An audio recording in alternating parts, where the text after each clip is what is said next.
Hi, I'm John Groders. I read, as a kid, Hardy Boys, The Sugar Creek Gang, lots of sports biographies, and one day I began to write mystery adventure stories for boys, only to be told, boys don't read. Write something else.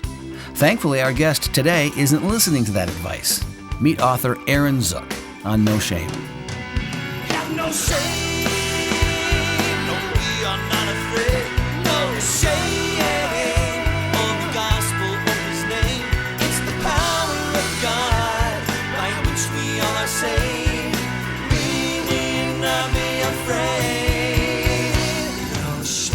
So we're back at the No Shame podcast, and I've got another author, and I'm excited to meet Aaron Zook. Welcome to the No Shame podcast, Aaron.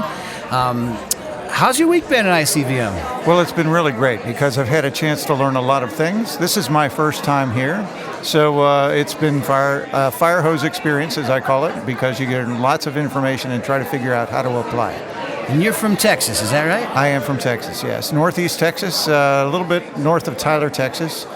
Close to Louisiana border and close to Oklahoma as well.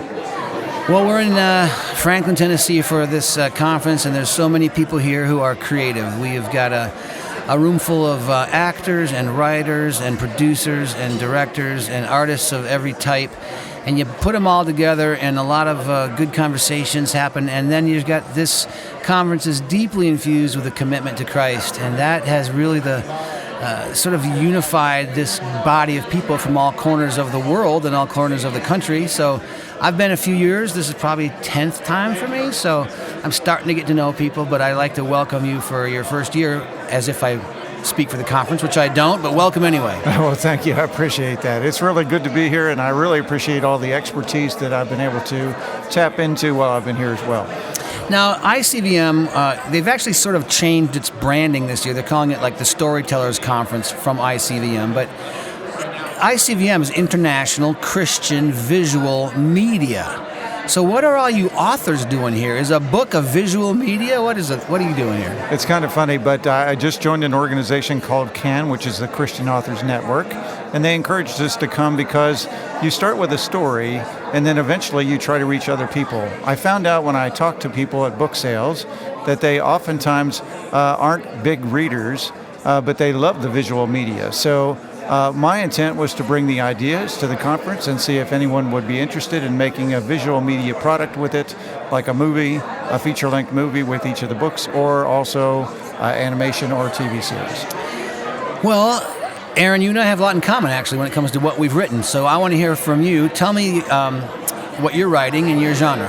Okay, so I write mystery adventure stories for young adults, and I'm actually targeting the 12 to 15-year-old category.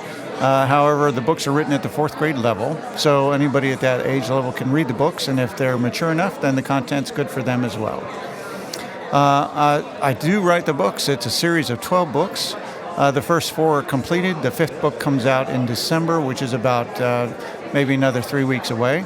And the books are all from places where I've been stationed in the military. So I'm a retired U.S. Army colonel, and I take them places around the world, and I actually have a military intelligence officer as a dad for the 2 boys that are the stars of the show in the book. This is a bit of a tangent, but why is the word colonel spelled the way it is? That's a good question. I couldn't figure it out, but it probably comes from the British system of spelling. That'd be one of the worst spelled words we ever use. So, as a jumping off point, I too have written a series of books for boys of that age group, and it started on a ski trip with my son when he was 12 years old. You're wearing a ski sweater right now, which is reminding me of this. That's and, correct. And Jed and I took a trip out to Whistler Blackcomb in Vancouver, just a few days.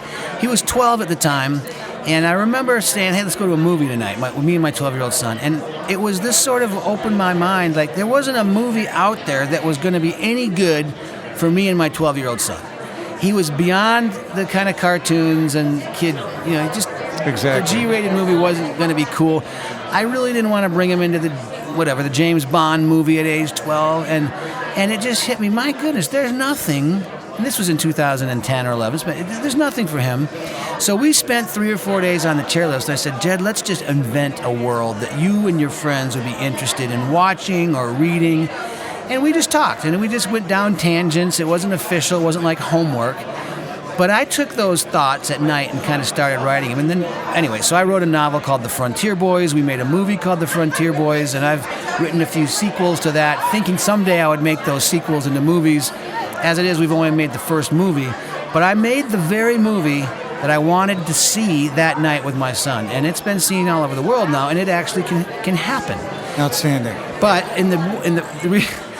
but everyone did tell me this. You're barking up the wrong tree.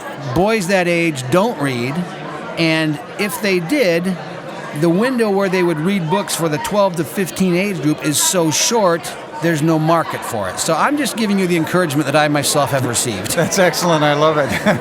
I've heard a lot about that, but I've also heard, too, that you need to be tenacious. If you've been given a mission by the Lord to do something, then you need to hang on to it. And somebody gave an example of a dog on the other end of a towel being tugged around by the owner as they wrestle and tussle together to just have fun. So I'm doing this because I believe that there are people out there that need to understand what it's like to be a boy and have a lot of adventure, and you can do it and actually come to know the Lord in the process. So that's what happens to both of these boys in the series.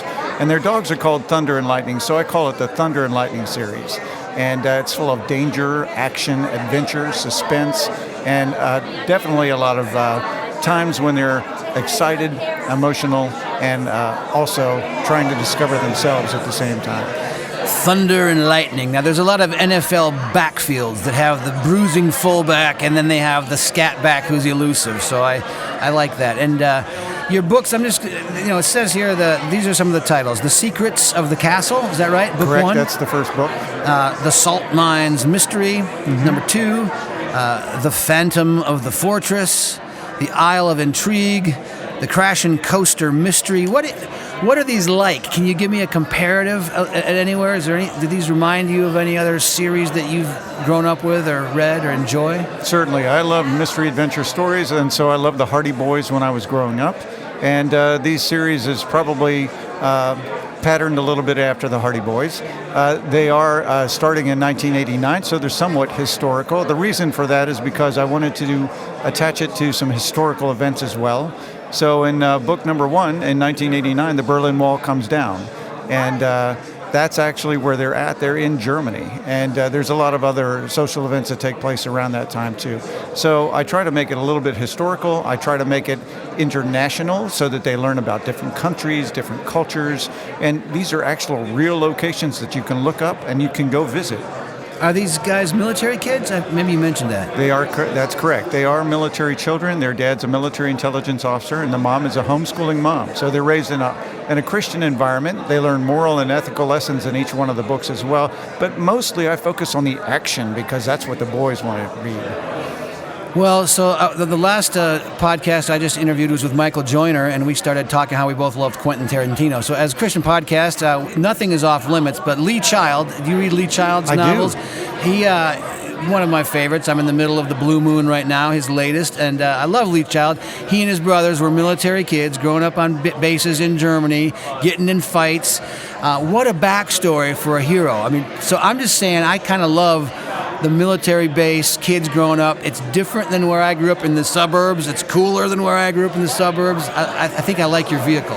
Outstanding. Well, that's really cool. And yes, they are around military bases where these things happen, but they also run into real-world issues that we deal with today, such as terrorists in book number 1. There's a terrorist organization that wants information from the dad, and they'll do just about anything to get it. The boys happen to become the vehicle for that when they get kidnapped behind Neuschwanstein Castle, which is a castle that Disney uses one of his inspirations for what you see on TV today. Wait, what's that castle called? Neuschwanstein Castle. It means new swan stone. That's in Germany? That's in Germany, correct. Oh, I've just been visiting castles last week in Romania. So I've got castles on the brain. I was in Braun and Dracula's castle and other places. And I think castles make for good literary vehicles as well. They do. I do dig that. The Secrets of the Castle, that's book 1. We're talking with Aaron Zook. And you call your series Zook Books. Are you self-publishing these? Are you working with another publisher? What's your thoughts on that? Right. Zook Books is the overall encompassing title for the books that I'll be producing. This is just the first part, this 12-book series. My publisher is Bold Vision Books in Houston, and they're a great publishing company. It's a small publishing company, but I get a lot of great attention from them, and we do put out a lot of publicity about the book series as it goes on. All right, so let's get into the story a little bit. Who are the boys? What are they called? The boys are Gabe and Alex Xanadu. Gabe is the younger boy at 12 years old, and Alex is 14, and that's the age they start off in book 1. The boys actually grow 6 months older in each book. Now, the boys both have different personalities as well. Gabe is kind of an outgoing social person, but he can be domineering. And Alex, 2 years older, of course, is a much more staid person. He is an organizer. He's very much interested in details. And his little brother bothers him sometimes, as you might imagine. 12 and 14-year-old boys, yeah, that's nothing but harmony. So what makes you like a novel, and what makes you not like a novel, and then how do you put your novels in the category of what you like? Yes, I like danger, action, and adventure, and I like to be hooked. So in my books, you'll be hooked from one chapter to the next, because as the scenes go along, you'll find out the boys get in deeper and deeper trouble. So there's an actual curve, or an arc, I like to call it, of the storyline, and in the beginning there's something that actually draws them in that they can't do anything else about. They get in a car wreck on the Autobahn. Well, what happened? Well, the German police believe somebody is out to get them, and sure enough, that's exactly what happens. Are they going fast? Actually, they're doing the normal Autobahn speed. On the Autobahns, you can go just about as fast as you want to, so there's no real speed limit. They're doing about 120 kilometers an hour. So if you translate that to U.S. speeds, it's around 70 miles an hour. The Autobahn, I remember being in Wyoming one time, and the speed limit sign on the side of the road said, reasonable and prudent. Exactly. According to who, I wanted to say. That's right. Florida, pal, let's do this. I'll tell you what's reasonable and prudent. You know, as a writer, sometimes you talk about danger and getting them in deeper, and it's actually not so hard to write your characters into a deep, deep hole. You can get them stuck pretty easy. That's right. Sometimes getting them unstuck isn't so easy. Have you found correct. that? That's absolutely right. So when I'm writing, I take a week off once a week, or once a month, I take a week off to go write. And when I get them in a situation that I can't figure out, then I actually have to dive pretty deep. I might ask some friends how to do it. I might actually just wait around and start something else until the answer comes to me. But I do get them out of the situation. Well, and really, as a reader, that's what we most are looking for. I mean, I'm thinking for some reason of old episodes of the TV show Wild Wild West, long time ago, and they would cut to commercial right as James West was in an impossible situation. There's 11 guys with guns pointed right at his head, and he's on his back, and they're all about to shoot him. Cut to commercial.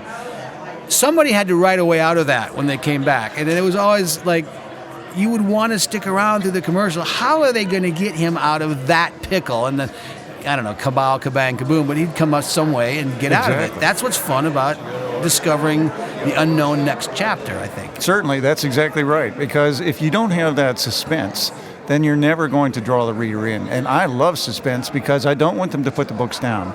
I want them to take that book and be hooked so much that they really want to read the whole thing. I've had boys pick up those books and read them in 4 hours because they couldn't put the book down. I've had adult readers read the books and say they couldn't put them down. I have a pastor's wife who said that if we find her in the hospital with a heart attack, it's because she was reading my 4th book. So they love it, they love the adventure, and they love the emotion. Wait, you give us heart attacks? It could be possible. Spoiler alert. Yeah, wait a minute. You're going to have to put an FDA warning on the cover. Let's talk about covers, because one of the most untrue cliches I've ever heard is that you can't judge a book by its cover. In our business, you absolutely can and do judge books by its cover. You do judge movies by their posters, and if we can't attract something of the essence of our story with a simple cover or a movie poster, we're never going to get people engaged.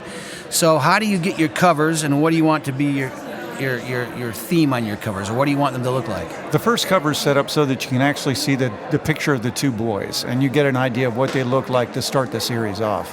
In the background, you see Neuschwanstein Castle, which is where the mystery is going to occur. In book number 2, it's in the salt mines in Germany, and those salt mines, you have a little cart that show that you're in a mine shaft, which is exactly what you need to think about because that's where they get stuck. And they really have to get through a very, very difficult path, somewhat like a pyramid trap system to get out. In book 3, there's a guy who thinks he's Mozart, but he's about 100 years too late. So we basically have a picture of a guy playing a piano, and it's in shadow because above him is the fortress at the top of the hill of Salzburg, Austria, and he takes over the town and takes over that fortress, and the boys have to stop him from actually extorting money from the people of the town. And then the 4th cover is pictures that I took in Okinawa, Japan. And basically it shows you the beauty of the island, but there's also a mystery as well. So that's also communicated on the cover. So I've got a business card in my hand, and 4 of the book covers are in the corner of the business card. So they're pretty small. So I'm sort of making out what you're saying, but it's pretty small. But I'm going to ask you about one of those, just as if I'm being critical. But why would you put the pictures of the boys on the cover? Don't you want the reader to kind of, I don't know, I'll maybe put it in a more positive way. Is it dangerous to put pictures of fictional characters in the book, or why did you decide to do that? I decided to do that in the beginning because I want them to understand the differences. You can actually see personality differences in the 2 boys, just the way they're looking, and also by their color of their hair, etc. The older boy is a little more serious, so he's got the darker hair. The younger boy has lighter hair, and that kind of goes with their dogs as well, because Thunder, which is owned by Alex, the older boy, is a big black Great Dane mix. And then Lightning is a little Shih Tzu mix who is orange-red in color as well. So the boys kind of reflect their dogs. Now, the beginning with putting the boys on there is to kind of give somebody a context as to what they're like. And like all the Hardy Boy books, we always had a picture of the 2 brothers on there. So I did the same thing here. Fair enough. And if you ever make a movie and those aren't the 2 boys, you're going to have to re-envision them for everybody in the world. On the other hand, once you make a movie, then you're stuck with those people as well, and your mental images might change. But so let's talk about movie. Okay. You've written these as novels, but you mentioned earlier, wouldn't it be... What's your dream about? Would you ever like to see them turn into screenplays? Certainly, I would. I'd love to have them as feature-length films, and the adventures are so what I consider dangerous and exciting that they would create a great series for the boys to be in. And as a feature-length film, what you can do with it, you can be on location or create the location in a studio such as they have in LA or Hollywood. They can easily build a studio to look like that. They've done the scenes before, I'm sure, and creating the scenes should not be that difficult.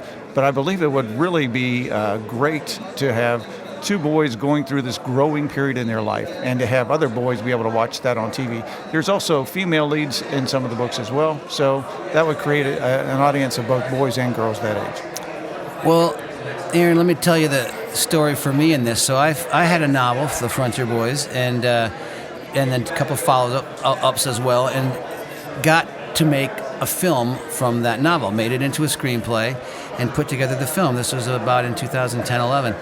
And it was a adventure and very similar in terms of the way I would describe it as the way you've described it. But in casting boys that age isn't terribly easy because there's not established stars, and my boys were all sort of going to be playing high school sophomore level age guys. That's about 15-year-old buddies, and all this stuff takes place. So I went to the ends of the earth to cast the 4 boys and then all the rest of the actors to put the scene together. But this is very nepotistic, but Jed, who I told you I had initially developed the story with, right. I kind of was always hoping he would be in this movie. He had a lot of the qualities that I was looking for, not only for this film, but as I was planning to do 3 films. He had to be able to play multiple sports, and he had to be convincing as a hockey player in the 3rd movie. Well, that's the one sport that an actor can't fake. You cannot pretend you're on the U.S. Junior Olympic hockey team unless you are really a good skater. So I was looking 3 movies ahead, thinking if sort of like you, these boys were going to age 1 year each film, and I'm looking 3 movies ahead when Jed's going to have to make a decision to play on this hockey team, which is going to take him to Russia where all the mayhem is going to happen. And he could handle the hockey stuff. He was a fantastic hockey player, and he could handle the baseball scenes. His weakest of the sports was basketball in some ways because basketball and hockey season were coinciding, but the first movie was a basketball movie. So anyway, the point is that my son couldn't be in the movie because he went to college. So he was a college freshman. We were filming the movie in northern Michigan. He's in college in San Diego, California. But I'd been trying to raise money for so long, you never know if it's going to happen. This is the way God works. Finally, we had a breakthrough with some funding. And finally, after some years of development, it looked like the movie was going to get greenlit. And I was a little disappointed because Jed couldn't have been one of the 4 boys, and I really thought he would have been excellent. He's a compelling character. Right. Jed didn't know this, that I had got some funding. We went out to California for Thanksgiving, and he says to us, I've got some news. I've decided to drop out of school and go to Kansas City and study ministry at IHOP, and I just feel like God's led me to this. Now, he had been valedictorian of his high school. He's only at college because of these academic scholarships. Right. He's doing great. There wasn't a single hesitant thing in college. He felt God had told him to leave school. Well, Judy and I didn't react negatively to that. Like, if God told him, I'm all ears. We weren't going to over orchestrate this, and he seemed fairly convicted of it. And I said, well, if you already decided this decision, and we were to film this movie in the early winter, February, March, would you be interested? He said, I think I would. I think I'd be interested. So as it turned out, he was free and available. He was off school. And he was working with very experienced actors. He himself had not been an actor, but he had such good coaching and such good peers around him. His performances were spot on, and the audiences have loved him. But as a father, to get to do that project with him, it was such a thing for us. It's crazy hard to make a movie. And this was my first big feature that I was in charge of. And there were so many times I just took my son, Jed, who by that time was, college, probably 18, playing a 15-year-old. And he was with me, and I would just say, let's pray together. And we'd go off in the corner, and he sustained me through his walk and his faith. One of the other boys was baptized at the end of the film process because Jed had prayed for him. That's fantastic. These were cool guys. They're friends to this day. They're all athletic. They're all great. That experience with him, we led to writing a book called Raising a Modern Frontier Boy, where I wrote chapters as a father. He wrote chapters as a son. We didn't look at each other's, and then they got published together. So I found out things that he was into I never knew, and so the process worked. And then God is so good. Jed decides, you know what? This year was good. I think I want to finish school. His college, which all of his scholarships had been suspended, they re-offered them to him, which was the breaking of all the rules. He was so far ahead in his credits because he was just kind of a genius kid. He stepped right in, graduated the same year the rest of his class did, in 4 years. That is awesome. Took a year off, was in the film, and is now in ministry. And I think this film process for both of us has launched us in a way. Right. So I still dream to make the second one and the third one. And like you, they're international. They're going to take place in Rome and in Italy and in all over the world. But I am right with you, man, we've got to give all we can to engage the imaginations and the literary nature and the things that our films and our books will actually encourage then in terms of subject matter. And it's got to be there. And I don't want you to get discouraged, and I don't want to get discouraged, because all they're going to tell us is they'll never go for this. So I'm glad you talked about the dog and the towel and not letting go, because it's not going to happen otherwise. Right, exactly right. Yeah, you have to be willing to just stay in there, hang in there, and let God do His work, because I'm just one part of this whole thing. I know there's a bigger plan, and I'm waiting to see God reveal what that plan is going to be. Your background, so your history is interesting. So tell me a little bit about your military career and what you've done and how it kind of even prepared you as an author in a way. Right. So I started off in the military by joining the Air Force after a year of college at Penn State. I went into the Air Force and became a Korean linguist, was stationed in Okinawa, Japan, which is the scenery for book number 4. Then I got out of the military, decided to get out, and I got married and went back to Penn State, finished my degree. And what's really interesting is I also am trying to reach boys that might be concerned a little bit about their faith, because I left my faith behind at home when I left home. So for 7 years I walked in darkness, or out in the world as you would call it, experiencing a lot of different things. But God caught hold of me when I was 25 years old, and I gave my life back to Christ. So it was an awesome thing, and I decided at that point in time that he was going to use me in the military to be a minister to the military. I joined the Army. I actually was out for 5 years, so I had to start through basic training again. So from an E1 private all the way up to a full colonel by the end of my career. Traveled around the world, spent 9 total years in Germany as an adult, and we were stationed at different places, and of course those are in books 1, 2. And then you see in book 3, I was in Salzburg, Austria, which is also close to Germany. And as I went around the world and got my military career going, I was also gaining in stature in the Christian ministry field. I was in Officers Christian Fellowship, and we are an organization that's a parachurch organization reaching out to other men and women in uniform and teaching them about the gospel of Jesus Christ, encouraging them, equipping them to share their faith with other people. Did it kind of stink to be a Korean linguist that got stationed in Japan? Actually, from there we flew an aircraft over to Korea. So no, it wasn't bad at all. Okinawa is a lovely garden spot. It's where the mainland Japanese go for their vacation. So it's like being in Hawaii. It's a gorgeous tropical island. Wow. Well, I just shot in Korea this year. I shot a film in South Korea, and that was actually the first time I'd been to Korea. But I have been to Japan, but not to Okinawa. So Officers Christian Fellowship is another thing I just wanted to touch base with you. Can you just, I've got some great friends who have been chaplains in the various services, and to be honest, they said it's gotten a little harder to be an overt Christian chaplain in the services. Have you heard that, or is that a thing that's not true? It's something that they all have to wrestle with. A chaplain's there to provide for the spiritual needs of the people that are underneath them in their unit. And not everybody in a unit is a Christian, but they do refer people out when they come to them with problems that they can't help them with.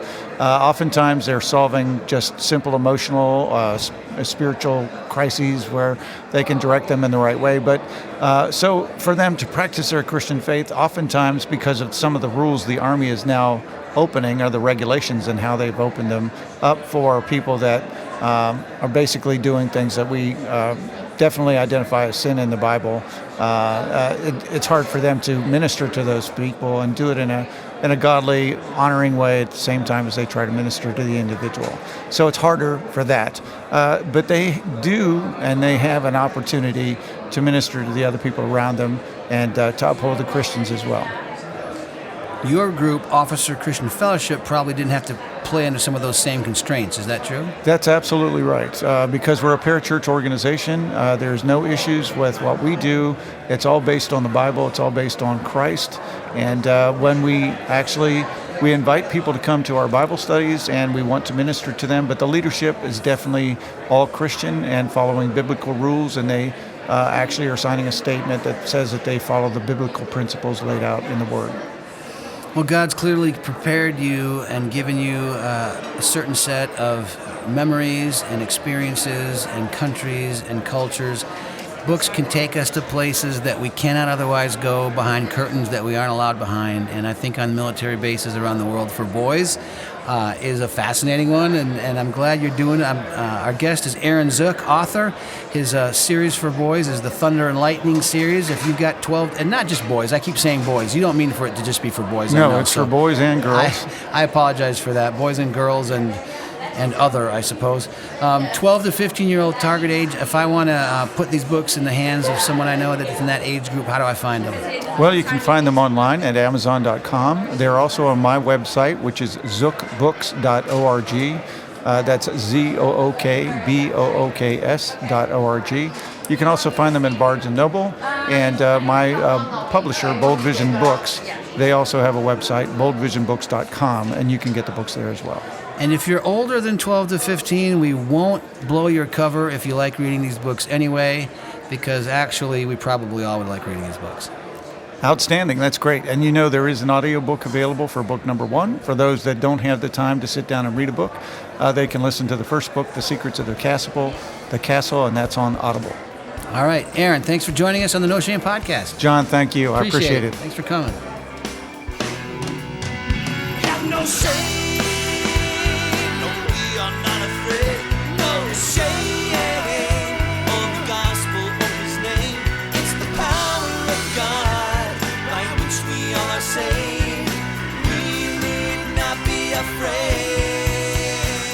No Shame is a weekly podcast where John Groders discusses life at the intersection of faith and culture with all kinds of interesting and inspiring guests. Subscribe to the podcast today by going to johngroders.com, select the podcast tab, and hit subscribe. Listen whenever you have time, but don't miss any of these life-giving conversations.